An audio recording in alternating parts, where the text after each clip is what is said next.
Bom dia a todos, tudo bem com vocês? Hoje nós vamos ter o nosso culto virtual por causa das eleições, mas semana que vem, dia 22, nós vamos estar de volta na escola Barão do Rio Branco para o nosso culto presencial. Espero ver vocês lá. Hoje nós vamos ler o Salmo 16 nessa série do Consolo de Deus. A semana passada, se você perdeu, a gente viu o Salmo 4 e você pode ver lá no nosso canal. E a gente viu como Davi recebeu consolo através de vários conselhos que ele passa para nós, né? Através desse salmo, como ele recebeu consolo na hora da angústia. Ele falou que ele lembra que ele é escolhido, né? Que Deus nos escolheu apesar de quem nós éramos. Ele falou como é importante refletir para não pecar na hora da ira, e ele também falou que a gente precisa manter um coração humilde diante de Deus. E tudo isso trouxe mais alegria para eles do que todos aqueles com grande fartura. E no final ele falou: bom, se a gente quiser viver o bem, é só pela graça de Deus. Né? Só pela graça de Deus que a gente vai experimentar isso. E ainda uma gloriosa promessa, né, no final do Salmo: deitar em paz a cada noite. Hoje nós vamos falar sobre o consolo através de algo que a gente já tem. Porque a nossa tendência é olhar para Deus e esperar receber dele alguma coisa naquele momento que nos traz consolo. Mas Deus poderia virar para nós e falar: você já tem, eu já te dei. E a gente vai falar sobre a nossa herança em Cristo hoje. Nós somos fortalecidos na medida em que a gente vê as riquezas que a gente tem em Jesus. Essa herança é algo que a gente já pode desfrutar agora, né? Certas coisas, e ao mesmo tempo a gente olha para o futuro, quando a gente vai receber a plena esperança, quando a gente vai poder experimentar todos os benefícios dessa herança. Vamos começar olhando para a situação que Davi viveu. Salmo 16, versículo 1 diz assim: é um poema epigráfico davídico, e ele começa a falar: protege-me, ó Deus, pois em ti me refugio. Davi precisava de proteção, seja através de ameaças, né, por causa de ameaças físicas, verbais, espirituais, tudo que ele já viveu. A gente até deu um pequeno resumo da vida dele na semana passada. E diante de tudo isso, ele sabia que só Deus poderia guardá-lo. Deus é o nosso refúgio. Ele é uma fortaleza na hora da angústia. Só nele a gente fica totalmente seguro. E ele fala: pois o porquê eu confio em ti. Davi clamou por proteção por causa da sua confiança em Deus. Porque é sempre assim: outras pessoas olham para nós, nos observam, tiram as suas conclusões, e Davi andava por aí afirmando que eu confio em Deus, né? Eu não vou ser abalado. E aí ele pensou: que ninguém possa dizer que eu confiei em vão. Deus, o Senhor precisa fazer alguma coisa agora. Ele não queria que a reputação de Deus fosse manchada, mas que todos pudessem ver que Deus realmente é fiel, é digno de confiança em todos os momentos. Assim como Paulo falou: quem se gloriar, glorie-se no Senhor. Em 1 Coríntios 1, 31. Eu não posso me gabar de nada que eu fiz, mas eu posso me gabar de Deus, né? Em quem Deus é, eu posso me gloriar. Porque, sem exagero nenhum, isso aqui é verdade. Quem Deus é, Ele sempre foi e sempre será. E Ele vai fazer a diferença na nossa vida. E aí, Davi faz uma coisa muito importante. Ele fala para Deus. Versículo 2: ao Senhor declaro: tu és o meu Senhor, não tenho bem nenhum além de ti. É importante verbalizar para Deus o que nós cremos, né? Que nós cremos nele, quem ele é para nós, quem nós somos, a verdade que a Bíblia nos relata, que a Bíblia nos apresenta. Não estou falando de um truque psicológico, né, a fim de acreditar, a fim de crer. Não, é a nossa convicção, é a conclusão em que nós já chegamos, que a Bíblia é a verdade, independente daquilo que a gente sente. E na hora da dúvida, na hora da angústia, é isso que a gente precisa declarar. Apesar de tudo, eu confio em ti. Não porque Deus precisa ouvir isso, ele já sabe, né? Ele já sabe o que a gente crê, o que está no nosso coração, mas porque um relacionamento de amor vive de declarações de amor e de comprometimento. Imagina, por exemplo, marido e sua esposa. E pergunta para o marido: a sua esposa sabe que você ama ela? E o marido responde: sim, sabe. Eu falei para ela no altar, né, no dia que a gente casou, eu te amo. Ela sabe. E ele esquece que ela precisa ouvir todo dia: eu te amo, eu te amo. E assim com Deus, a gente vive um relacionamento com amor que vive de declarações de amor. Aliás, o povo de Deus, Israel, precisava renovar a aliança de tempo em tempo. A gente vê, por exemplo, antes de entrar na Terra Prometida, ainda com Moisés, Deuteronômio 29, fizeram a aliança, renovando a aliança. Depois de entrar na Terra Prometida, depois da derrota de Ai, em Josué, capítulo 8, renovaram a aliança. Depois, no final da vida de Josué, quando ele falou: escolhem vocês a quem vocês querem servir. E a gente tem aquela frase que ele falou no capítulo 24, versículo 15: mas eu e a minha família serviremos ao Senhor. Eles renovaram a aliança. E nós precisamos reafirmar o nosso compromisso com Jesus diariamente. Porque no Evangelho de Lucas 9, versículo 23, Jesus dizia a todos: se alguém quiser acompanhar-me, negue-se a si mesmo, tome diariamente a sua cruz e siga-me. E a gente precisa falar a cada dia: hoje eu quero te seguir, Senhor. Hoje eu sou o teu discípulo. Hoje eu me rendo a ti. Hoje eu quero fazer a tua vontade. Hoje eu dependo de ti. Aliás, o cristianismo tem declarações de fé, tem as suas confissões. Tem né, o credo apostólico, o credo niceno, por exemplo. E às vezes foi realmente para definir a crença contra outras heresias. Como foi depois do concílio de Niceia, né, que eles chegaram nesse credo em defesa contra o arianismo, que dizia que Jesus não era Deus. Praticamente as testemunhas de Jeová hoje em dia. Mas a gente não fala apenas o que a gente crê para nos distanciar das heresias, mas também para declarar a Deus quem Ele é para nós, o que nós acreditamos em nosso coração. E Davi falou: Tu és o meu Senhor. Davi declarou que Yahweh, o Senhor, era o seu Senhor, que Deus era o dono da sua vida. Ele reconheceu que ele não era o dono do seu próprio nariz. Né? Ele se submeteu incondicionalmente à vontade do seu Senhor. E se você faz isso e o Senhor te pede alguma coisa, você não pode responder não, Senhor, se você se submete à vontade dele. Será que nós podemos realmente dizer que Deus é o Senhor da nossa vida? Ou nos permitimos Deus um acesso até um certo ponto na nossa vida? Mas a partir daí é a gente que manda, é a gente que decide o que é melhor para nós. Será que nós recebemos conselhos de Deus até onde nos concordamos? Até onde a gente fica confortável? Mas quando vai contra a nossa vontade, nós nos recusamos a obedecer. Com toda a gentileza, mas não, não, obrigado. Olha que Jesus disse em Lucas 6, versículo 46. Por que vocês me chamam Senhor, Senhor, e não fazem o que eu digo? Em Mateus 7, 21, ele disse: nem todo aquele que me diz Senhor, Senhor entrará no reino dos céus, mas apenas aquele que faz a vontade de meu Pai que está nos céus. Tu és o meu Senhor, Davi declarou.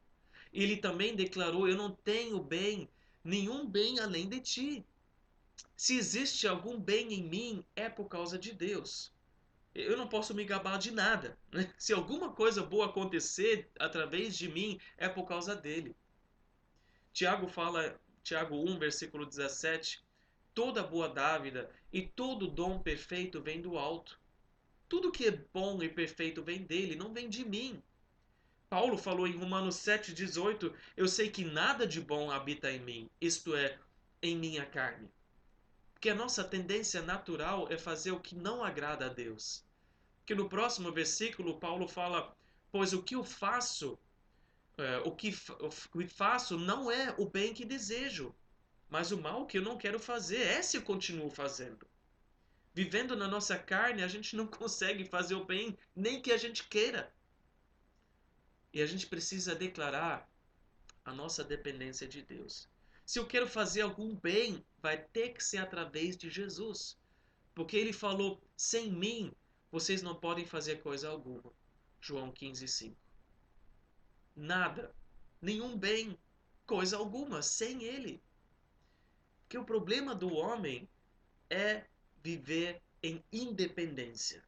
Os países comemoram, né, o seu dia de independência e tudo bem, né, porque tem toda a história, mas o problema é quando o ser humano quer celebrar a sua independência de Deus. Eu consigo viver bem sem Deus. Eu não preciso de Deus para ter uma boa vida. Vocês que seguem aí, para quê? E nós estamos vendo onde essa independência de Deus nos trouxe. Esse pecado da independência. Toda a injustiça, todas as mortes, destruição, guerras e tudo mais. Por isso nós precisamos declarar todo dia: eu dependo de ti. Senhor, eu não posso fazer nada sem ti. E Davi reconheceu também que ele precisava estar na companhia de certas pessoas. Versículos 3 e 4. Quanto aos fiéis que há na terra, eles é que são os notáveis, em quem está todo o meu prazer.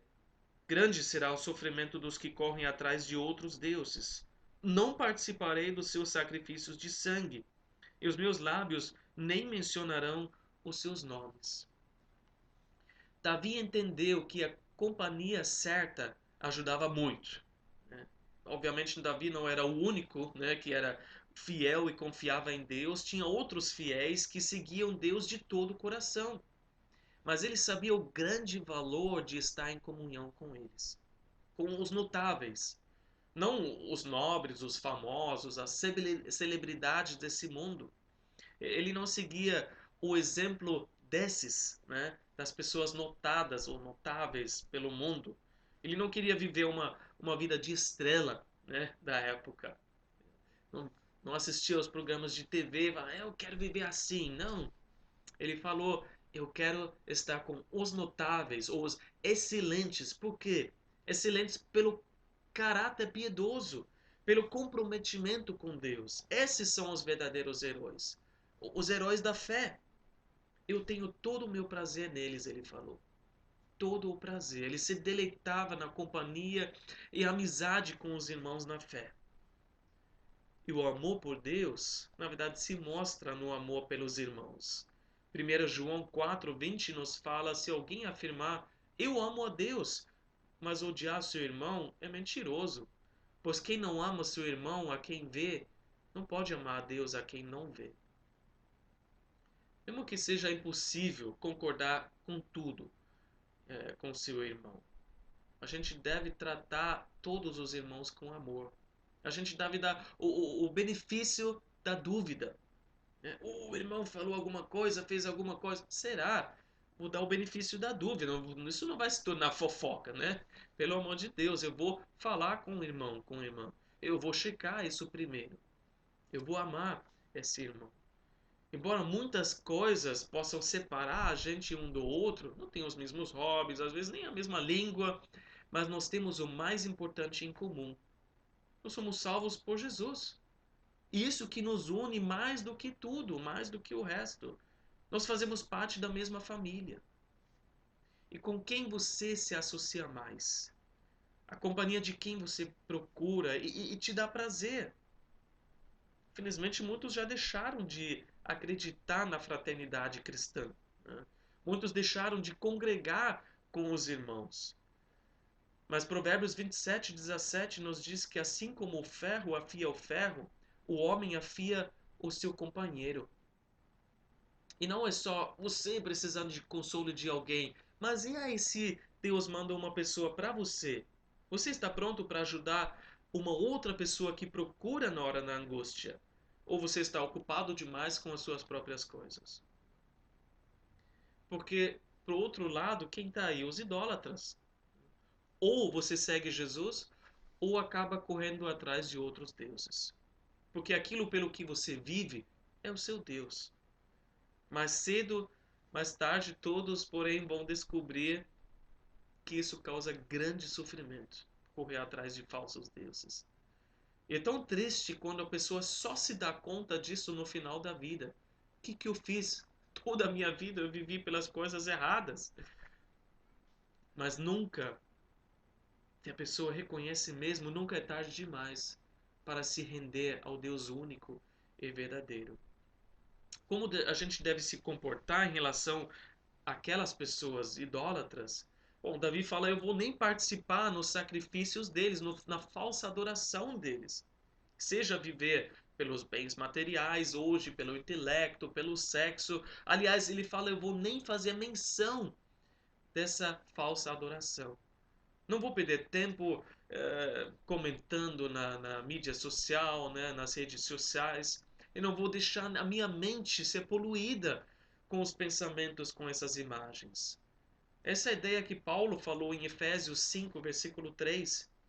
Entre vocês não deve haver nem sequer menção de imoralidade sexual, nem de qualquer espécie de impureza, nem de cobiça, pois estas coisas não são próprias para os santos. E aí Davi fala dessa herança que ele tem, que era o maior consolo. Versículos 5 e 6. Senhor, tu és a minha porção e o meu cálice. És tu que garantes o meu futuro. As divisas caíram para mim em lugares agradáveis. Tenho uma bela herança. Minha porção, ele fala. A porção da minha herança. Porque na época cada filho ganhava a sua porção da herança, né? O primogênito ganhava o dobro. E por Davi ser o caçula, né? Não tinha esse direito de ganhar mais. E por ser o último de todos os irmãos, talvez não ganhava muita coisa materialmente falando. Mas isso não importava, porque ele sabia que Deus era a herança dele. E essa era o consolo dele. Ele fala: tu és o meu cálice, que lembra das festas, quando tudo tinha em abundância. Né? O meu cálice transborda, ele fala no Salmo 23. Esse cálice que refrigera, que sustenta, que vem do Senhor. É o Senhor que garante a minha herança, o que garante o meu futuro na NVI. O que Deus te deu, ninguém tira. Né? Não precisa lutar para manter. Esse futuro que Ele separou para você é seu. Essa posição que Ele te deu é sua. Não precisa lutar para manter. Mas se você precisa suar para ganhar, você precisa suar para manter. Agora, se você recebeu de Deus, então não precisa se preocupar. Você não vai perder. E assim é a nossa herança. 1 Pedro 1,4 fala que nós fomos regenerados para uma herança que jamais poderá perecer, macular-se ou perder o seu valor. Herança guardada nos céus para vocês. Não tem traça, não tem ferrugem que possa consumir, né? Não tem ladrão que possa roubar. Está reservada para nós. E o que é essa herança que a gente tem como filhos de Deus? Resumido, é o Senhor. É o Senhor, é o nosso relacionamento com Ele, a nossa comunhão com Ele, a nossa amizade com Ele. Ele é tudo para nós. E Ele nos dá a vida eterna, a qualidade de vida de Deus agora e uma vida sem fim no céu. Nosso futuro está garantido. Você se preocupa com o seu futuro? Talvez nesse momento mais do que nunca, eu não sei. Mas se Deus já cuidou do futuro maior, né, no céu, que custou a vida do seu filho, quanto mais ele vai cuidar do futuro menor agora aqui na terra. Confia nele. As divisas para você caíram também em lugares e pela fé você possa ver que são lugares agradáveis. Divisas aqui fala da distribuição da terra na época de Josué, que cada tribo recebeu a sua terra e Deus determinou, através do lançar da sorte, que tribo ficou com que parte. Não podia nem mudar as demarcações, né? Eu vou invadir aqui um pouco, não. Foi Deus que escolheu. Mas imagina as tribos que ficaram com aquelas terras áridas, não dá para plantar nada, aquelas montanhas inacessíveis, não dá para utilizar. Algumas terras tinham inimigos mais fortes que outras, alguns com carros de guerra, né, que lutavam até o fim, que depois de Josué ganhar as grandes batalhas, ainda havia guerra. Depois da distribuição, era para cada tribo conquistar a sua terra. Mas imagina você chegar nessa terra mais difícil e de repente você vê razão para reclamar, para estar insatisfeito. Eu queria outra terra. Afinal, a grama do outro lado, né, do lado vizinho, é sempre mais verde. Eu queria uma outra terra como herança. Eu prefiro uma outra. Imagina ainda os levitas, que não ganhavam nada, né? Era a única tribo que não ganhar parte nenhuma, né, dessa terra. A tribo de Levi não ganhou terra para plantar, porque a responsabilidade deles era cuidar do tabernáculo, das coisas de Deus, dos sacrifícios. A única coisa que eles receberam eram as cidades no meio das outras tribos. Deuteronômio 18, versículo 2 fala: Não terão herança alguma entre os seus compatriotas. O Senhor é a sua herança, conforme lhes prometeu. É isso que Davi falou: O Senhor é a minha herança. Os levitas dependeram dos dízimos do povo, comeram as partes dos sacrifícios que eram designados a eles. E eles poderiam até pensar: tipo, depender dos outros para fazer o serviço de Deus? Mas não, era depender de Deus mesmo, do sustento de Deus através do povo. E mesmo assim, na época, talvez, né, até hoje diriam: não, obrigado. Porque antigamente já era difícil, né, o povo ser fiel naquilo, tanto quanto hoje. E a Bíblia nos mostra que o povo, em geral, né, tem muitas pessoas generosas. Os filipenses, né, eram generosas na vida de Paulo. Hoje tem muitas pessoas, né, contribuindo e ajudando na obra do Senhor. Mas a Bíblia mostra que, em geral, o povo não mudou muito em relação às ofertas. Desde o começo até o meio, quando o povo voltou da Babilônia. Neemias, a gente lê no capítulo 13, versículo 10, desse livro, que os levitas até abandonaram a obra, porque não receberam a parte que lhes era devida. E assim continua. Mas eles podiam falar: contudo, o Senhor é suficiente. Eu estou contente. É uma declaração de contentamento, apesar de não ter a mesma prosperidade material que os outros têm. Eu estou contente no Senhor. Eu estou feliz com o Senhor. Você pode dizer: apesar das dificuldades, das aflições, eu posso enxergar que as bênçãos espirituais são muito maiores. Paulo falou em 2 Coríntios 4:17: pois os nossos sofrimentos leves e momentâneos estão produzindo para nós uma glória eterna que pesa mais do que todos eles. Os levitas, nós hoje temos a melhor parte, porque o Senhor é tudo. Você olhando para a sua vida, você pode dizer isso. Pela fé você consegue enxergar isso. Com todas as dificuldades, com todos os inimigos que você está batalhando, com toda a falta de recursos materiais, com todas as situações adversas, seja de saúde física ou emocional, você pode dizer: o Senhor me deu uma bela herança.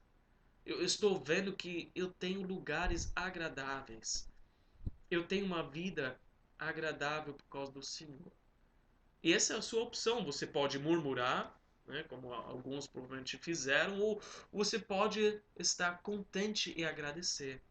Você pode questionar a Deus e a sorte, né? A herança que você recebeu, ou você pode aceitar aquilo da mão de Deus e agradecer e ver como Deus dá consolo e vitória naquelas áreas.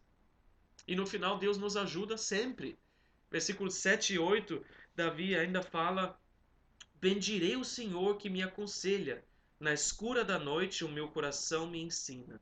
Sempre tenho o Senhor diante de mim. Com ele, à minha direita, não serei abalado. Porque não é fácil seguir o caminho, né?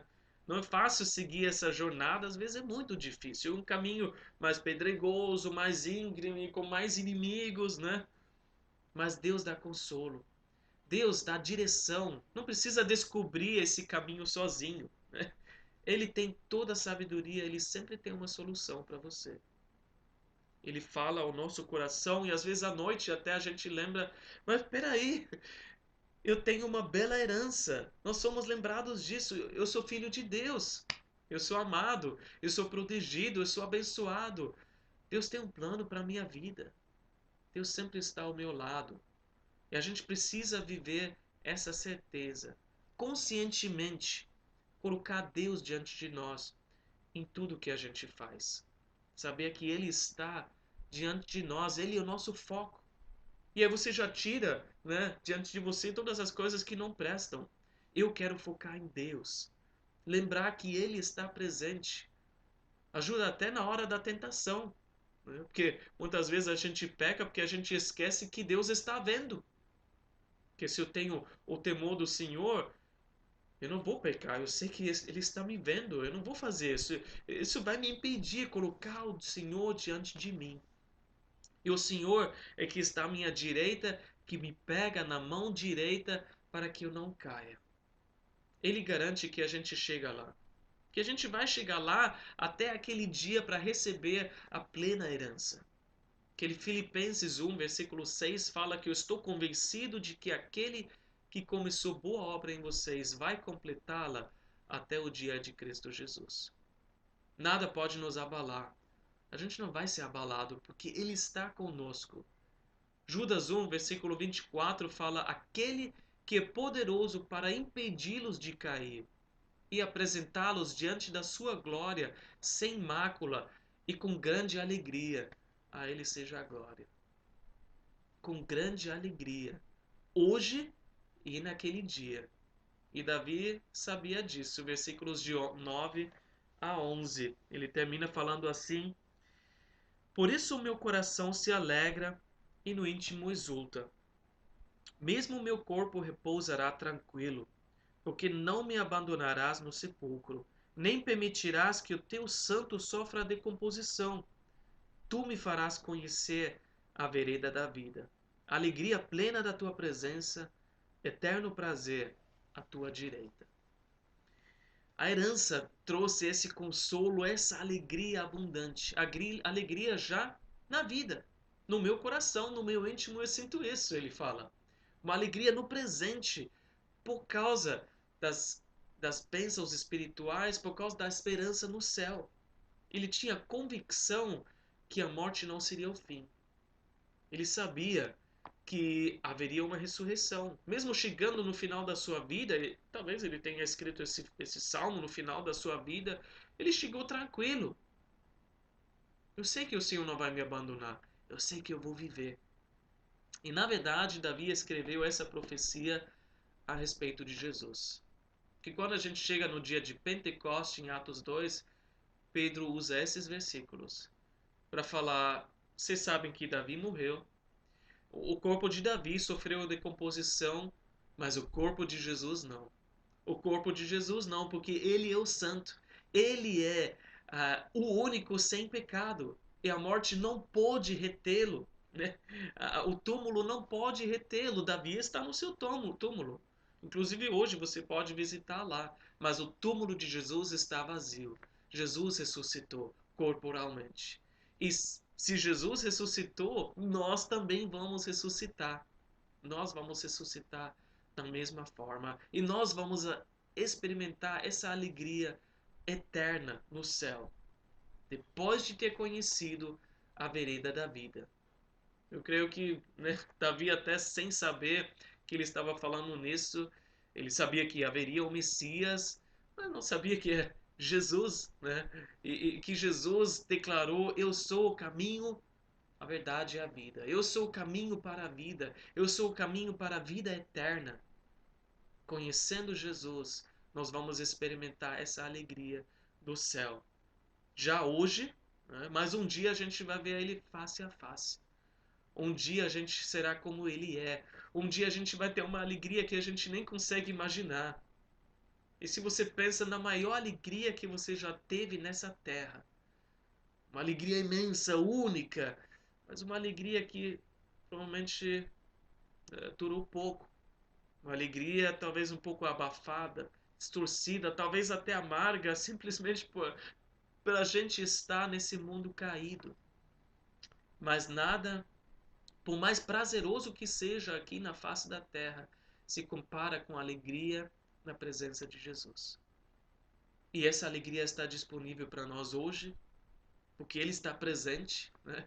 A gente vive na presença dEle, mas quando a gente estiver face a face com Ele, ela será plena. Deus nos dá o céu como herança, mas melhor, a nossa herança é o próprio Senhor. Deus é tudo que a gente possa querer. E Ele é muito mais, né? Esse é o nosso consolo. No salmo seguinte, até fala, Salmo 17, versículo 15: Quanto a mim, feita a justiça, verei a tua face. Quando despertar, ficarei satisfeito ao ver a tua semelhança. Totalmente satisfeito, em paz, cheio de alegria. Que a gente já hoje possa se render a Ele e saber que Ele é a nossa herança e experimentar essa alegria. Bem, vamos orar. Obrigado, Senhor, por essa herança. Obrigado, Senhor, por morrer e ressuscitar por nós, para que a gente possa ter a vida e vida eterna e essa alegria. Tu és a nossa porção, as nossas divisas caíram em lugares agradáveis. Nós temos uma bela herança em Ti, Senhor. Apesar de tudo que a gente esteja vivendo, Senhor, nesse momento, apesar de tudo que a gente sofra, Senhor, Tu és o nosso consolo, essa herança é o nosso consolo. Obrigado que em Ti temos tudo que nós precisamos e podemos fazer tudo através de Ti, que nos fortalece. Obrigado, Senhor, por essa alegria eterna, pela alegria que a gente tem na Tua presença. Que a gente viva hoje e cada dia dessa semana conscientemente na Tua presença e possa desfrutar das bênçãos espirituais que nós já recebemos. E que o nosso coração possa se encher com essa alegria, inclusive pela esperança que a gente tem de um dia estar face a face com o Senhor, estar em casa, Senhor, estar satisfeito. Obrigado, Senhor, que a gente pode comemorar isso, Senhor, já com os nossos irmãos, na comunhão com os fiéis hoje, Senhor. Obrigado por tudo, Senhor, em nome de Jesus. Amém. Amém. Que Deus abençoe a sua vida e essa semana. E domingo que vem nós estaremos juntos. Se você estiver aqui em Santos, na região, na escola, Barão do Rio Branco, eu espero ver vocês lá. Deus abençoe, uma ótima semana. Até.